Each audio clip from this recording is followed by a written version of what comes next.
우리 성도들 모두에게 주님의 은혜로 또 평안함이 함께 하시기를 소망합니다. 귀한 이 화요일 저녁에 오랜만에 또 이 본당교회로 올라오게 되었습니다. 오랜만에 이 본당교회에 올라오기 위해서 집으로 다시 돌아갔다가 퇴근을 하고 집으로 돌아갔다가 샤워 다시 하고 왔습니다. 샤워 다시 하고 좀 더 깨끗이 씻고 수건으로 잘 닦고 거울을 보고 왔습니다. 여러분도 그렇게 하시죠? 매일 아침 하루를 시작하면서 우리는 욕실에 들어가게 되고, 욕실에 들어가면 수건과 거울을 만납니다. 우리가 여행을 하는 중에 또 호텔에 가면 그런 수건을 또 이렇게 예쁘게 잘 깨끗하게 정갈하게 개어서 또 준비해 놓은 방에 자게 되는 호사를 누리기도 하고, 또 깨끗하게 닦여진 거울에서 또 우리의 모습을 비춰보는 그런 경험들도 하곤 합니다. 거울 여러분 자주 보십니까? 하루에 몇 번이나 보세요? 혹 거울 속에서 여러분들은 무엇을 보십니까? 나의 잘생김을 보십니까? 나의 이쁨을 보시는지요? 성경 말씀 한 말씀 보겠습니다. 누가복음 7장 36절로 39절에 있는 말씀입니다. 여기 한 남자와 한 여자가 나옵니다. 둘 다 거울을 자주 보는 남녀입니다. 제가 읽겠습니다. 한 바리새인이 예수께 자기와 함께 잡수시기를 청하니, 이에 바리새인의 집에 들어가 앉으셨을 때에 그 동네에 죄인인 한 여자가 있어 예수께서 바리새인의 집에 앉으셨음을 알고 향유 담은 옥합을 가지고 와서 예수의 뒤로 그 발 곁에 서서 울며 눈물로 그 발을 적시고 자기 머리털로 씻고 그 발에 입맞추고 향유를 부으니, 예수를 청한 바리새인이 이것을 보고 마음에 이르되, 이 사람이 만일 선지자더면 자기를 만지는 이 여자가 누구며 어떠한 자 곧 죄인인 줄을 알았으리라 하거늘. 남자는 시몬입니다. 바리새인입니다. 힘 있는 사람입니다. 갑입니다. 권세를 가지고 부유한 사람이었습니다. 누가복음에는 여자의 이름은 나타나지는 않습니다. 단지 그녀를 죄인이라고 칭하고 있습니다. 전해지는 내용에 의하면 몸을 팔아 생활하던 여인이었습니다. 많은 사람들이 이 여인을 막달라 마리아라고 생각합니다. 여러분, 두 사람을 한번 생각해 보시죠. 힘을 가진 지역의 유지, 권세 있고 좋은 양복을 빼입고 날마다 하루를 시작하는 시몬. 그는 거울을 좋아했습니다. 그는 거울을 볼 때마다 자신의 잘남을, 성공을 과시하기 위해서 거울 속에 비친 자기 자신을 살폈습니다. 죄인인 마리아, 그도 거울을 봤습니다. 바리새인인 시몬은 아침에 거울을 봤을 것입니다. 그러나 마리아는 해가 뉘엿뉘엿 져가는 지금쯤 다시 거울을 봅니다. 하루 일을 시작해야 되죠. 원치 않는 남자들을 맞아야 됩니다. 원치 않는 남자의 품에 안겨야 되는 자신의 얼굴을 가리기 위하여 짙은 화장을 하고 거울 속에 비친 자신의 본 얼굴이 아닌 어쩌면 가장된 얼굴을 거울을 통해서 보았을 것입니다.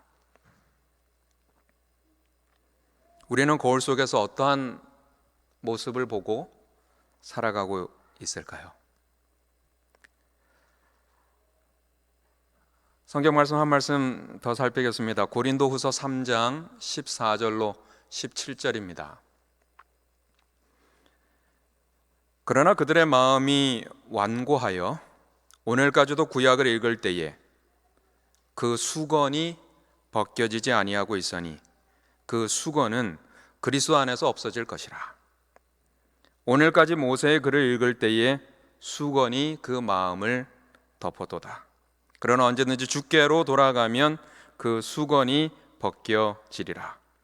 주는 영이시니 주의 영이 계신 곳에는 자유가 있느니라. 여기는 수건이 자주 등장하고 있습니다.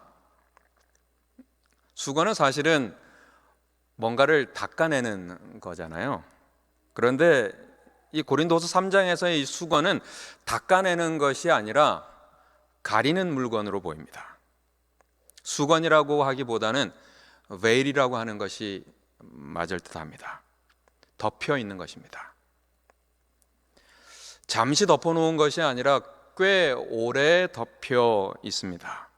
왜냐하면 없어지지 않고 오늘까지도 덮여 있다 그랬습니다.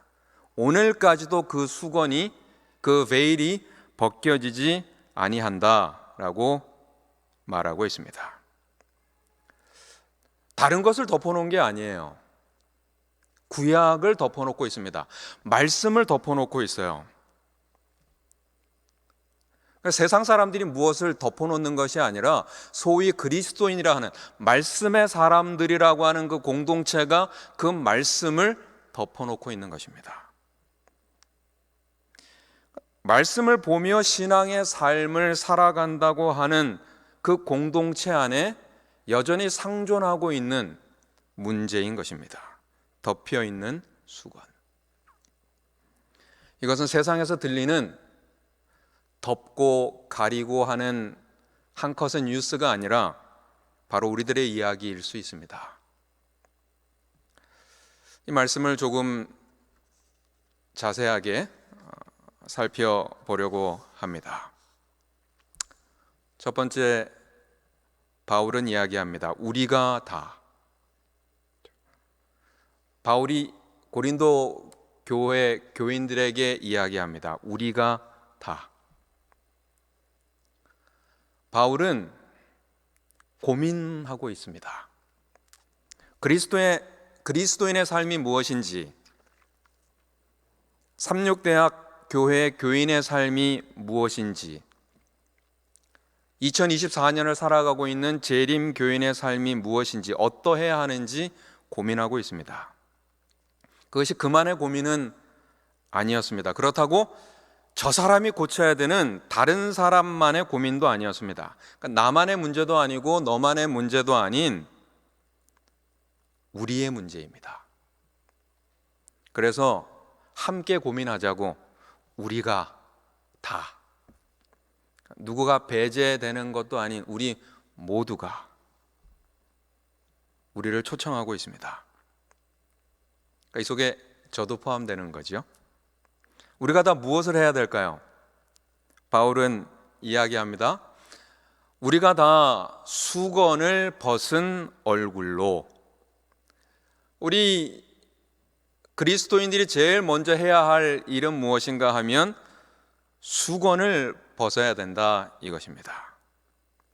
얼굴을 가리고 있는 수건을 벗겨내야 한다는 것입니다. 어떻게 하면 수건 벗을 수 있을까요? 바울은 고린도 3장에 이 말을 권면하기 전에 그 앞에 모세의 이야기를 하면서 16절에 답을 먼저 주고 있습니다. 언제든지 주께로 돌아가면 그 수건이 벗겨지리라.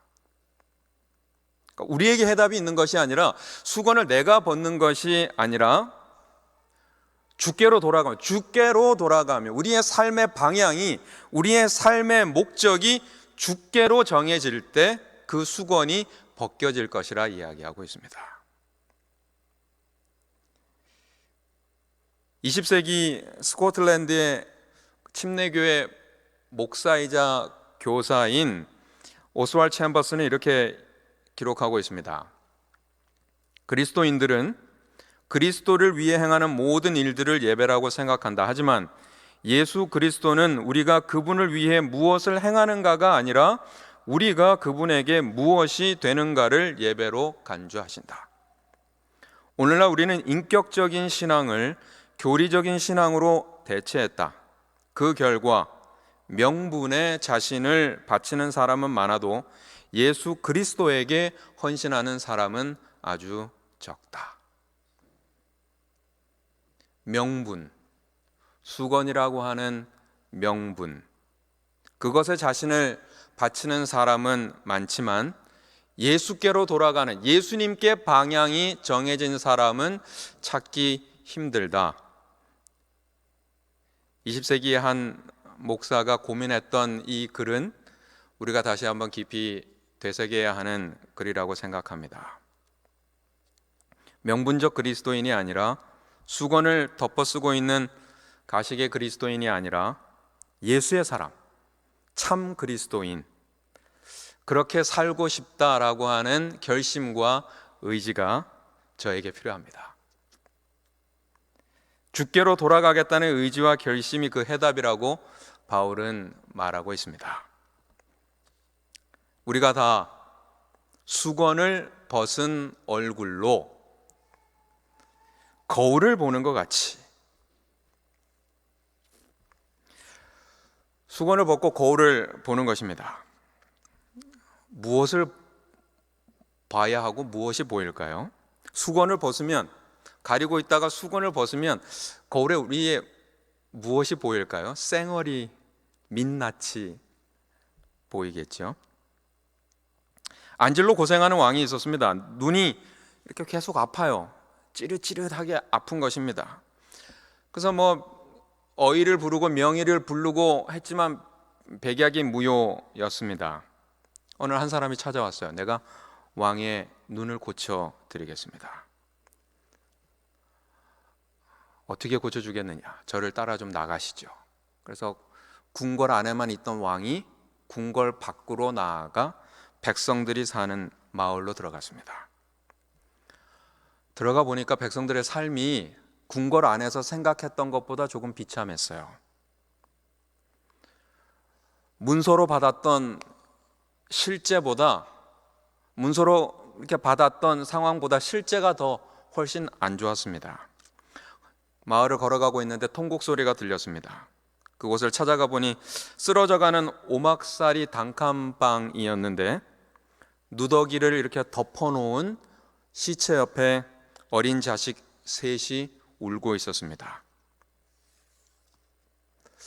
그 모습을 보면서 왕이 눈물이 났습니다. 아주 오랜만에 통곡을 했어요. 아이들이 불쌍하기도 하고 백성들을 미처 잘 돌보지 못했다고 하는 지도자로서의 책임감이 교차하며 통곡하며 울었습니다. 얼마 후에 자신을 진정하고 왕이 깜짝 놀랐어요. 왜냐하면 눈에 통증이 없어졌기 때문입니다. 바리새인이었던 시몬은 눈물이 메말랐던 사람이었습니다. 사랑으로 내 옆에 있는 너를 보살피는 정이 메말랐어요. 마리아를 보며 죄인이라고 정죄는 하지만 그와 동감하고 그에게 긍휼을 베풀며 그와 함께 눈물을 흘리는 시간이 아주 오래되었던 것입니다. 그래서 수건을 벗고 거울을 볼 수 없었던 사람이었습니다. 그 옆에 있던 죄인인 여자는 어떠했을까요? 누가복음 7장 44절입니다. 여자를 돌아보시며 시몬에게 이르시되 이 여자를 보느냐? 내가 내 집에 들어오면 너는 내게 발짓을 물도 주지 아니하였으되 이 여자는 눈물로 내 발을 적시고 그 머리털로 씻었다. 바리새인인 시몬은 눈물이 말랐던 사람이고 마리아는 눈물이 다른 사람의 발을 씻길 만큼 펑펑 나왔습니다. 거울은 무엇인가? 거울은 십자가입니다. 날 위해 돌아가신 주님의 처참한 그 광경이 나의 죄된 민낯이 보이며 거기에 덮여져 있는 예수 그리스도의 은혜의 십자가를 바라보는, 그리고 우리의 눈물샘이 터지고 우리의 가슴까지도 터져 나가는 것이 거울입니다. 화이트는 이야기합니다. 십자가에 무릎 꿇은 죄인은 사람이 도달할 수 있는 최고의 장소에 도달한 것이다.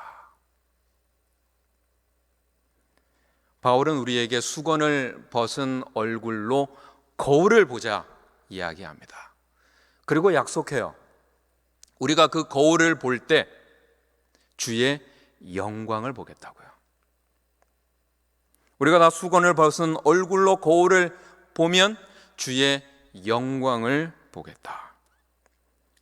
우리가 수건을 벗고자 하는 의지와 결심, 예수 그리스도의 십자가 앞에 내 자신을 내려놓고자 하는 마음으로 나의 자신을 내려놓을 때 우리 주님은 우리 스스로를 그냥 내팽겨쳐 두지 않으시고 그 속에서 나를 안아주시는, 우리를 덮어주시는 주의 영광을 보게 될 것이라 약속하십니다.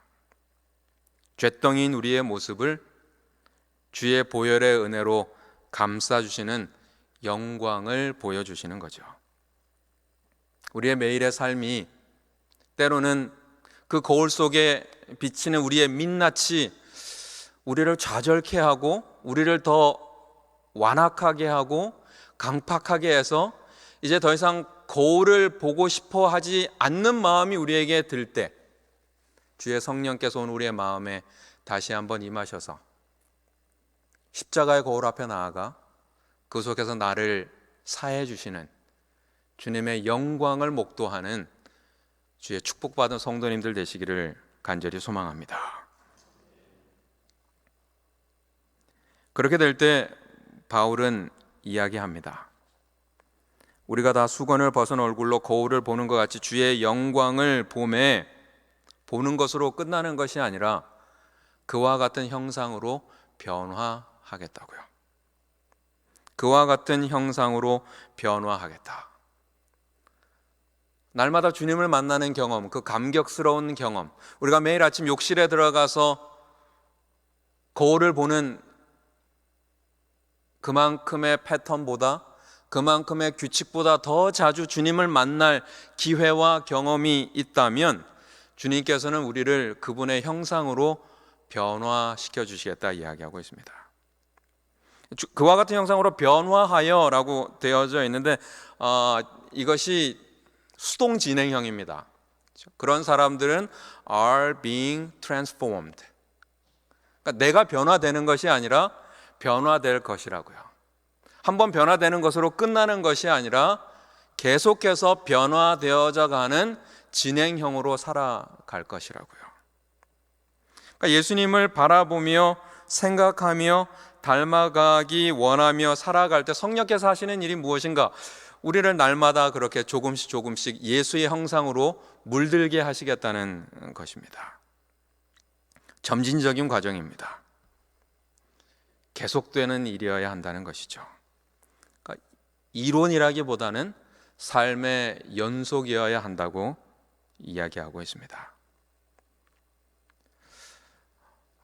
바울은 고민을 많이 하고 또 묵상을 많이 하고 바쁜 선교의 여행 기간이었지만 그러나 그것을 간절한 마음으로 글로 표현하여 자기와 함께 하늘길을 가는 교우들을 향해서 고린도후서를 기록합니다.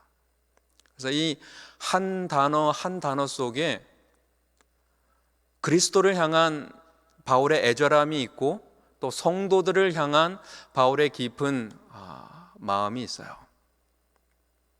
그와 같은 형상으로 변화하여 영광에서 영광에 이르니 곧 주의 영으로 말미암음이니라. 영광으로 영광에 이르니, 우리가 지금 있는 이 상황도 2024년을 살아가는 지금 이 순간도 하나님의 영광이 우리에게 덮여서 하나님 우리를 당신의 자녀라, 영광스러운 존재다, 버려진 존재가 아니고 죄인된 존재가 아니고 너희는 내 피값으로 산 영광의 존재라고 이야기하시면서 영광에서 또 다른 영광으로 우리를 이끌게 하시겠다 약속하고 있습니다. 우리의 과거를 생각해 보면 내가 그럴 받을 만한 가치가 없지만 우리를 그렇게 영광으로 입혀 주셨어요. 우리를 하나님의 자녀로 이 땅에서 또 이 동산에서 하나님의 자녀로 그 사랑을 나눌 수 있도록 영광으로 씌워 주셨어요. 그리고 우리를 더 나은 영광으로 계속해서 인도하시겠다 약속하고 계시는 것입니다. 청년에게 보내는 기별 160쪽에 이런 말씀이 있습니다. 만일 우리가 단 한순간 동안이라도 한낮에 밝은 태양을 바라본 다음 우리의 눈을 돌리면 태양의 영상이 우리가 보는 모든 물건 위에 나타날 것이다. 무슨 말인지 아시죠? 이렇게 태양을 한참 보고 있으면 이렇게 다른 데 봐도 그곳에 이렇게 태양이 이렇게 있는 것입니다. 눈이 태양에다 이렇게 오래 접촉이 되었기 때문에. 우리가 예수를 바라볼 때도 그러하다. 우리가 바라보는 모든 것이 의의 태양이신 그의 형상을 반사한다. 예수를 바라보면 우리가 다른 사람들에게 또 하나의 거울이 되는 것이죠. 우리의 마음속에 예수의 형상이 비춰져서 다른 사람들에게 그것을 볼 수 있도록 하는 거울이 된다는 것입니다.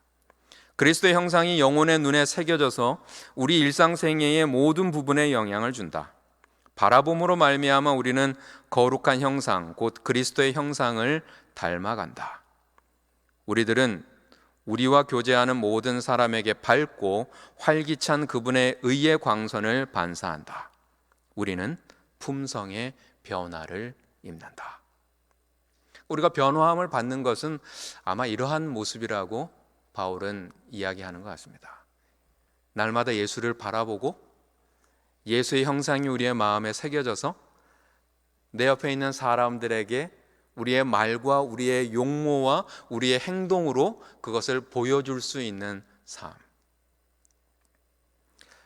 예수의 그림 중에 하나인데 이 그림을 보면 마음이 이렇게 미소가 되고 흐뭇해지더라고요. 예수님이 실제로 어떠한 모습이었는지 여러 가지 논란의 여지가 있지만, 그러나 우리가 예수님을 날마다 바라보고 말씀으로 혹은 그림으로 찬양으로 기도로 바라보며 주님의 형상이 우리의 마음에 잘 새겨졌으면 좋겠습니다. 거울의 기능은 반사하는 것입니다. 우리의 실체를 보여줄 뿐 아니라 변화된 모습을 반사해서 또 다른 사람들이 예수의 영광을 볼 수 있게 하는 것입니다. 예수를 초청해서 잔치를 배설했던 바리새인 시몬, 그 잔치에서 자신의 모든 것을 내려놓았던 막달라 마리아, 이 두 사람은 모두 거울을 소유했지만 한 사람은 자신만을 바라봤고 한 사람은 예수를 반사했습니다. 세상은 점점 더 가식과 성형과 자기애의 사회로 치달아가고 있습니다. 수건과 거울, 우리의 삶 속에 존재하는 수건이라는 가면을 벗어내고 예수의 영광을 반사하는 영적인 거울을 소유하면서 사랑을 나누는 우리 모두가 되기를 소망합니다. 이 공동체가 하나님의 남은 자손으로 택함 받은 재림 성도들인 우리들의 삶의 매일 매 순간이 성령의 임재하심과 함께하심을 경험하고 그리스도의 품성과 영광을 드러내는 축복된 인생들이 되시기를 간절히 소망하며 말씀을 마치겠습니다. 기도하겠습니다.